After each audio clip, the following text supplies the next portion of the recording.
Ladies and gentlemen, how you all doing? This is Ulrich. This is Rangru. Hello, hello, hello. And folks, our second game this week actually does in fact feature some Germans. Rang, we're back on Orsha North, what are we seeing? Left hand side in the blue, we have Matoosh playing 11th with a Maverick income. Right hand side in red, we have Tanner playing 1st Polish Armoured with a Maverick income as well. So we actually haven't seen the Poles, I don't think, for quite a bit of time. No, we have not. They've not really been in the pole position of our replays. You know, I was wondering when we get that joke, and I thought I'd be the one to say it, but I'm pretty happy to hear it from you, sir. But we are seeing, like I said, back on Orsha North, after Tuesday, you know, people came out, they swept aside the wrecks of tanks, they kind of dumped everybody into those, you know... Well, I'm not going to finish that thought, but we're going to go and actually have more fighting on here today. So, Nordland versus Pacerna, how does that go? I mean, the light vehicles of Nordland, does that match up well against Pacerna? I don't know, actually. Pacerna has the shirts and lots of chrome rails available to them, but essentially 11th set is going to be more infantry spam, and the Pacerna is going to be more, well, Pacerna spam, I guess. I mean, you're seeing up north, Matoosh is going really hard on that hill. He is going to be booking in there hot and heavy with the 2-3 runs, and holy crap, he killed a 6-pounder, and the Panzergrenadiers are going to make it in. But you know what? I think that's exactly what you need to do, especially with Nordland. And to the far north, these guys are dead. Oh, down south here, I mean, Tanner's going to be returning the favor of his Polish battle group. That's so many goddamn tanks and infantry, man, and Matoosh has nothing worthwhile on that hill. This is already getting pretty nuts when we're not even 2 minutes in. And that is, I think, the thing that I'm kind of excited about, is that, first of all, these Cromwells, these aren't the Valentine tanks of other divisions, that they actually have some speed here, and we have both, let's call it, main battle tank Cromwells, as well as these artillery Cromwells. How do you feel about rotating these Cromwells back around? Yeah, it's an interesting call, actually, rotating the units. I mean, he definitely needs to try and stop this happening. I mean, look, the 2-3 runs bloody camping the spawn, he's gonna get killed. But he's gonna lose that momentum and pushing onto the hill, because only with the few rifles and the Morris, he's not gonna make that much progress, so... It's... we're gonna have to see how it plays out, really. Whether its defensive posture was worthwhile. Absolutely. Some of the early MG Grenadiers, MG26s, excuse me, are going to find themselves, I think, pretty much outgunned, which is very, very strange to say, that these Bren groups are beefier than those MG26s, but I suppose it sort of makes a weird sort of sense. Yes. And up north, we're seeing Tanner push a little bit with some turrets and carriers as well. Only one Panzergrenadier, so that northern hill is going to fall into Tanner's hand. Yeah, this is an uncomfortable moment in Fury, where you have the 4 Shermans just lighting up the entire position with just MGs. Yes, yeah. There's Stuarts, I get it, but the same weight of fire is just kind of coming out here, and just, you're not standing up to that. Yeah, Matoosh is gonna have a little bit of difficulty so early on trying to deal with this much armor. He doesn't have a whole lot of A-phase tanks, or A-phase anti-armor, like anti-tank gunners, so to speak, so... As a lot of Stuarts and a lot of Cromwells, he's going to have to blow his way through. You know, I'm really struck by the way that this entire map, it's perversely kind of matched well in the territory they've gained. It's still a 12-12. I know, and it's been very aggressive from both sides, really. But, you know, the center push from Matoosh is starting to get pushed back a bit. But Tanner's starting to push pretty heavy on the flanks. And looking down to the south real quick, yep, Puma, MG34. That should be enough to kind of solidify things in the eastern flank. And wait, yeah. What's this Puma? Oh, Puma's aiming at the Piats. Yeah, those guys are dead. I think the nice thing about 11th SS against the Poles in this case is, unlike Soviets, there's not a whole lot of anti-tank rifles you have to worry about. Yes. Or really anti-tank on the infantry. I mean, you got Piats, but... You know, it's a Piat. It's going to take 5 shots to hit. But anyway, that means those light armored vehicles are going to be pretty damn good. So long as you can keep guys at range. Because, you know, a Piat, like a broken watch, is still effective twice a day. Yeah. You have to time it right. It's like, oh, Nigel, it's not 3:30 yet. We can't fire. Exactly. Oh, we missed it. Why? We're not. This is set to Greenwich time. Oh, okay.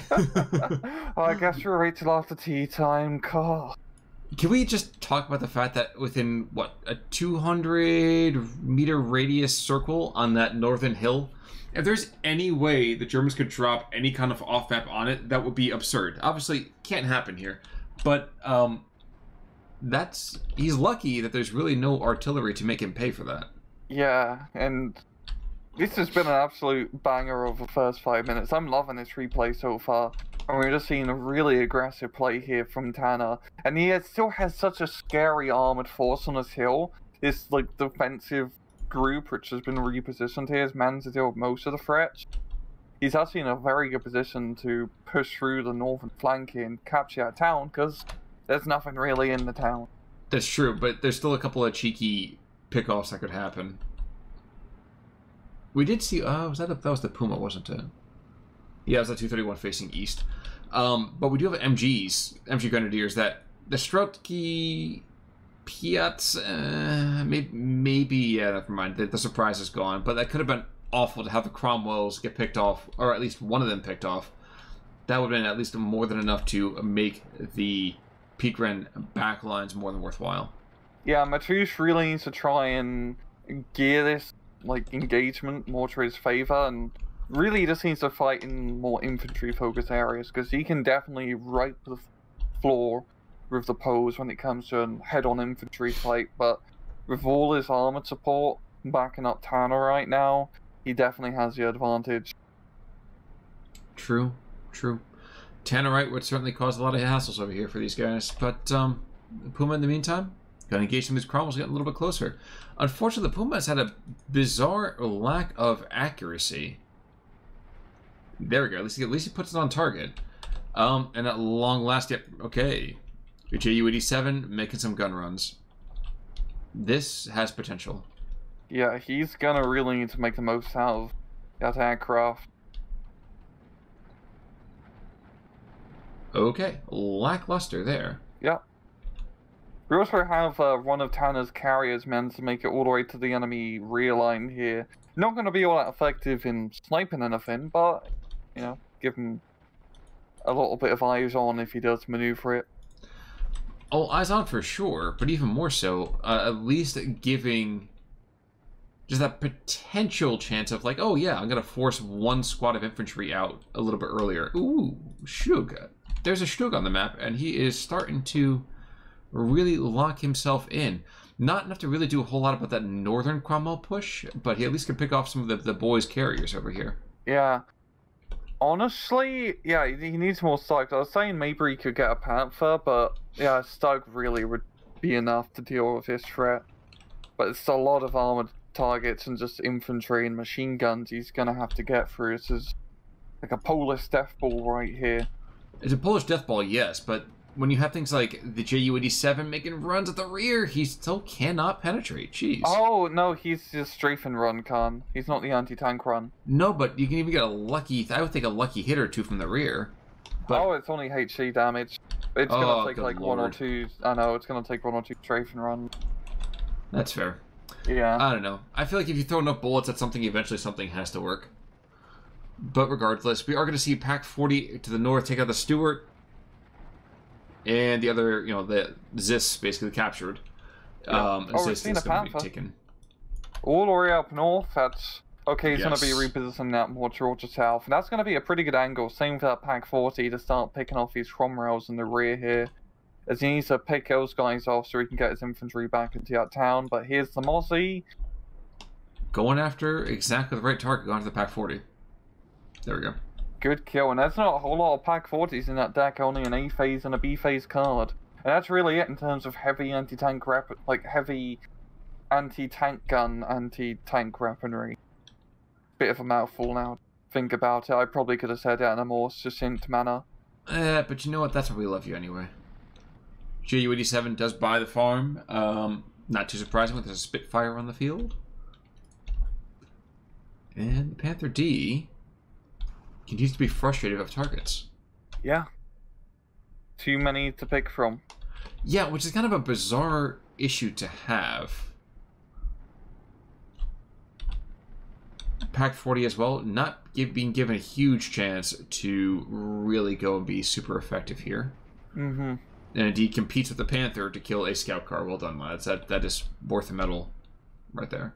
But we're seeing the Cromwells actually pull back in, and I think he's going to relocate them up north to try and get a little bit of momentum, which is actually really interesting to seeing someone actually relocate their tanks. You don't see it. People just kind of attack head on until they die. But I think that's kind of a necessity. Ooh, Focke-Wulf is potentially going to get a kill here on this Spitfire. Yeah, I don't really... Ooh, this is a very, very strange thing for this year, where the Mosquito is also going to be sent on into dogfight, which I'm not sure I really agree with, per se. But it's pretty good if it can get, like, head on or behind the Focke-Wulf, as it is actually a pretty scary armament, but... Yeah, but when the thing is, he's got to get into a great position that every pilot wants, or a 50-50, you know, head on. That's not generally where I would hope to be as a fighter pilot. So, I don't know. I know it's an unpopular view, perhaps, but I'm sticking with it. Down to the south, MG-34s and more P-Grants being sent on in. In fact, wait, 2 groups of them. So some with MG-26s and some with much heavier armament with the 34s. So, yeah. B team preparing the way, A team coming up behind. We also have that Firefly in the southern town as well, a little bit of heavier anti-tank now. Now we are in the B phase, both sides are just going to be ramping up the armament productions, and we're just going to be seeing even more spam. Which is good. I've never really been a fan of spam myself, but I hear that there's some people who swear by it. So I'm more of a corned beef guy. Really? Yeah. Corned beef and hash is a pretty good meal, not gonna lie. That certainly seems to be an interesting staple for you, sir. But I'm not gonna yuck your yum. So, looking back to the north, we are gonna see half-tracks getting picked off one by one. 231's kind of starting to engage even though Stewart there, and the Stewart should be able to kind of kill. Indeed, we have to see some spalling going on. Yep, there we go. And all is right with the world. You're also seeing that 17 pound here, which is definitely going to be a good threat against that Panther, if the Panther does decide to move up. But so far, Tanner's in a pretty good position. He's managed to almost capture the northern town fully. He's got a pretty good defensive position down south, especially with a whole heap of Cromwells being brought in. If he can just keep spamming Cromwells and CQC, he'd be in a pretty good position, really. It's just not enough anti-tank here from Matoosh to deal with yet. Well, we are going to see another Panther being brought in, but he's being brought in a little bit further to the north. And some of these Polish troops are coming in the open, and that's going to be a bit of a hassle too. Yeah. Bit of a dangerous position for them. Now, to be fair, there still are Sextons, and these guys, as well as this mortar, are going to cause some right old havoc on the front lines. Yeah, that's honestly a really good call-in, because he can use that to snipe those pesky Pack 40s. There's not a whole lot of them he needs to kill. True. I think, yeah, it's really just coming down to the southern push here. The Cromwell platoon are making their way forward. All the German infantry is retreating back. Tanner just needs a little bit more infantry, I feel like, to really solidify his pushes. Those rifle Piach are pretty pants in anti-infantry. In the anti-infantry department. Once again, probably a more sufficient way to say that, but we're just going to keep rolling. Indeed. Stug being brought on in, another pack being brought on into the south. Unfortunately, it's a 45 mil, so I don't know that's going to have the right power to get through all of the stuff that's attacking. Yeah, I think it does have the potential to, but not in a reliable manner. Yeah. And he needs reliable shot after shot after shot kill against those Cromwells, because there's a lot of them. Yep, and I think that a fair way to put it is when you're looking at the 45 mil, if the thought is, yeah, I could do it, it's not going to be the right weapon system. Yeah. I'm seeing more artillery here from the Saxon pound in the rain. Tanner just has really good momentum down south. He has that all-important +1 point advantage, but really time is not going to be too important in this match, considering both are Mavericks. Yep. Yep. But only one can be Mavericker. Or the Maverickist. You're right. There can be only one. AR-34. Oh, yes. I didn't even see where he dropped, but there we go. And destroys the trees, but doesn't really get a whole lot of kills. Yeah, I thought I was going to drop on the Morrises, because that probably would have been a good kill, but great micro from Tanner. Spreading out his tanks in the nick of time to avoid any nasty scratches on those Cromwells. And we are seeing a snug 3G here, but that's not going to be enough by himself. It's going to be safety in numbers for the Cromwells. You know, he has managed to split them up for the time being, so maybe he can pick up his run at the front. But even then, it's not. I don't think that snug 3G is long for his road. Especially not when he takes forever in a day to shoot, but he might get another shot off. No. Yeah. Very, very gutsy play. Not sure I'd really be quite that aggressive with an assault gun, especially when I'm outnumbered as heavily as I am. 231, though, is similarly being rushed into the fray. Will he go after the Morris? And the answer to that is no. He thinks it's better to shoot at those ground pounders, which is, again, another interesting call. Yep. I'm just seeing the whole horde here of Tanner's infantry. It's really coming down once again to medium armor support. Those Cromwells are pretty decent spam tanks at only 50 bloody points. That's actually really good for the price. Yes, it is. Yes, it is. And they're fast too. That's actually one of the real nice things about the Cromwell, especially on a map like this, as we saw in the center, how fast he managed to redeploy that force up to the northern hill. Mm-hmm. Can definitely help out quite a bit. Taking a quick little peek over here to other parts of the battle space. Oh, never mind. No, don't care. Ardo coming back in. Gonna level the farm. Right by it when you can level it. For free! Sort of. Yep, there we go. It's gonna be doing some quick renovation. Well, you know what they say. I mean, the first step in any kind of reno is demo. That's true. Exactly. That's very true.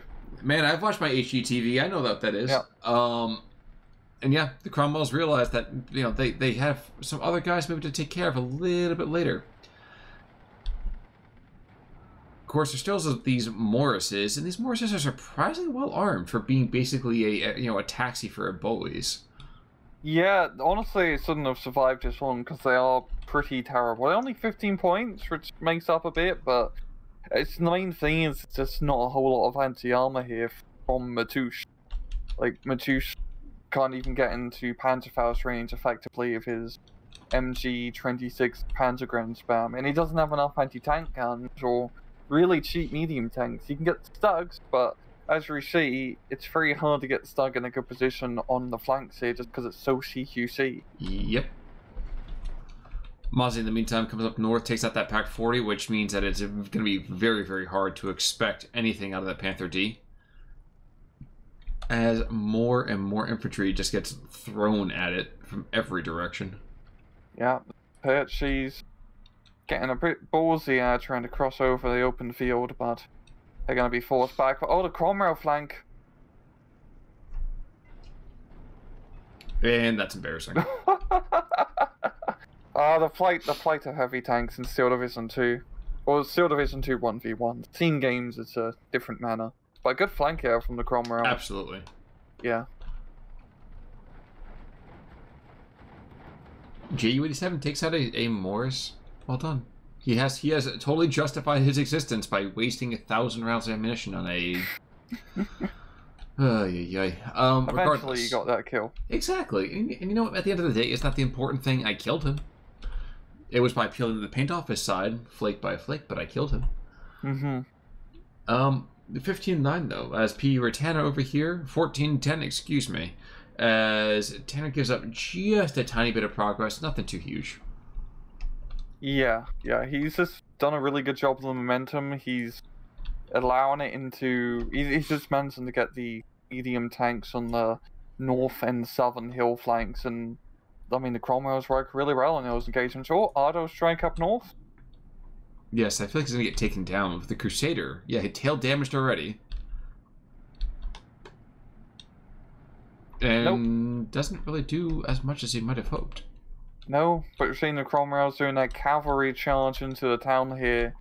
If they get a bit too ballsy, it could meet a Panzerfaust's fate. But that's a lot of Cromwells. I don't think there's enough Panzerfausts to really deal with that many. True. True, and that reload time is kind of absurdly long when you think about it, since it was just a fire and forget, but whatever.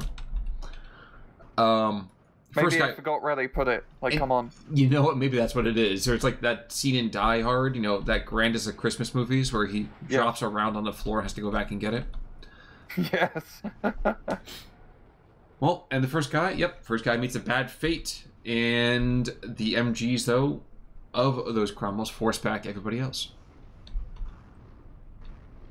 But if this town goes, I think the entire flank goes. And I almost feel like Matoosh probably knows that as well. You see right now, bring another Pack 40 behind the town. But Stroke's kind of in every single direction. There's going to be just one lone P-Gren squad just kind of chilling. And down to the south, Panther D charges in. And if this Morris takes it out, that is going to be sad. That'd be really sad. But also pretty funny. And, no. Okay. Left. All is right with the road. I was going to say left continues to make sense. Now the Piat, on the other hand, I can almost see this happening. Bring out the Piat! Yes, and we're still kind of limping our way to the front lines. There we go. Get off! Nope, never mind. Oh, no, no. He's just gonna engage the machine guns. How lame. But Matoosh, not wanting to suffer the indignity of a kill via Panther, does drop out. Yep, and rather standard 1,000 KD different share. Cromwell, 4 kills. Another Cromwell, picking up a Puma and a Panther, and a couple other kills. So yeah, Cromwell's, I would argue, being the reason for success here. Yeah, they're really good medium tanks to spam. It was very interesting early on because Matoosh had that really good, you know, aggression onto the hill. And with the light armored vehicles, he was doing well early on. But once he ran out of those light armored vehicles, lost a lot of his anti-tank, you can't really deal that well against the Polish tank division because they have a lot of tanks. Exactly. And part of me wonders if that kind of early counterpunch, had it been delayed just a little bit, would that have been enough to change the northern theater?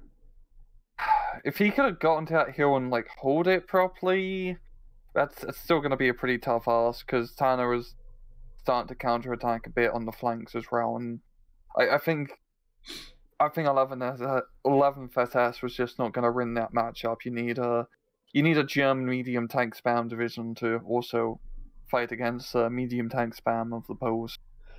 And you know what? And that's fair.